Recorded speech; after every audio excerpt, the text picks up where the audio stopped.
ይቅር የማይል ሰው ሃይማኖት የለውም። ለምን? እግዚአብሔር የምን አምላክ ነው? ሃይማኖት እግዚአብሔር ነው። እግዚአብሔር ደግሞ የምሕረት አምላክ ነው። ስለዚህ አንተ ጨካኝ ከሆንክ የምሕረት አምላክ ከአንተ ጋር የለም ማለት ነው። ልብህ ይቅር ባይ ካልሆነ እግዚአብሔር ከአንተ ጋር ሊኖር አይችልም። ይኸውላችሁ ያንተን ክፋትም እግዚኦ ዝም ብሎ እግዚኦ ማረነ እግዚአብሔር አይልም፣ አይምርም። መቀለጃ አይደለም እግዚአብሔር። ዝም ብሎ 400 ሆኖ እግዚኦታ ወደ 400 ሚሊዮን ብንቀይረው ይቅር አይልም።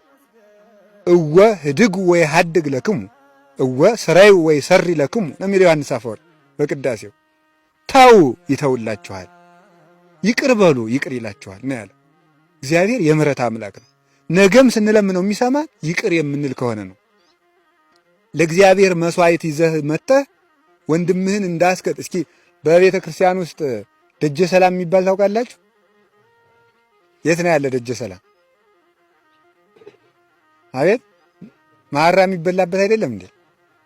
አይደለም አይደል? እዚያማ ምን ሰላም አለ? እዚያ ሰላም የለም። ደጀ ሰላሙ አይደለም። ደጀ ሰላም የሚባለው መግቢያው ነው አይደል? ለምንድን ነው ደጀ ሰላም የተባለው? ደጀ ሰላም የተባለ እኮ ሰው ከዚያ ሲደርስ ጌታ በወንጌል ማቴዎስ 5 ላይ የተናገረው ቃል ስላለ እዚያ ሲደርስ የበደለው ሰው እንዳለ ቆሞ ያስባል። ስለትም እንዳለው ያችን እዚያ ላይ አስቀምጦ ሄዶ ወንድሙ ጋር ታርቆ ዞሮ ይመጣል። ስለዚህ ያ ምን ይባላል? ደጀ ሰላም የተባለ ለዚህ ነው። የይቅርታ በር ማለት ነው። ይቅርታ የሌለው ሰው ያችን በር አልፎ ቤተክርስቲያን መግባት አይችልም ማለት ነው። ደግሞ እንግዲያስ ደግሞ አይኔ ይቅር ስላላልኩ ቤተክርስቲያን አልገባም ብላችሁ ደግሞ ተጎለቱ። ችግር እኮ ነው። የሰው ልጅ እኮ እንደው በእውነቱ ማለት ችግር ውስጥ ነው። ይቅር ብለን እንግባ ነው እንጂ ይቅር ሳትሉ እቤት ተቀመጡ አላልኩም ደግሞ ማለት ነው። ስለዚህ ዋናው ነገር ይኸው ወካዕብን አስተበቆ ለእግዚአብሔር ለአምላከ ምሕረት አቤቱ በደላችንን ይቅር በለን እኛም የበደሉንን ይቅር። ድራማ እኮ ነው የምንሰራው እኛ እኮ እኛም የበደሉን ይቅርና እንደው እኮ አይድረስ ነው ማምላክ። በጣም ነው የሚገርመው። የሚራራ ልቡን ያድለን እግዚአብሔር። የሚያዝን ጻድቅሰ ምንድን ነው ያለው? ጻድቅ ምንድን ነው ያለው?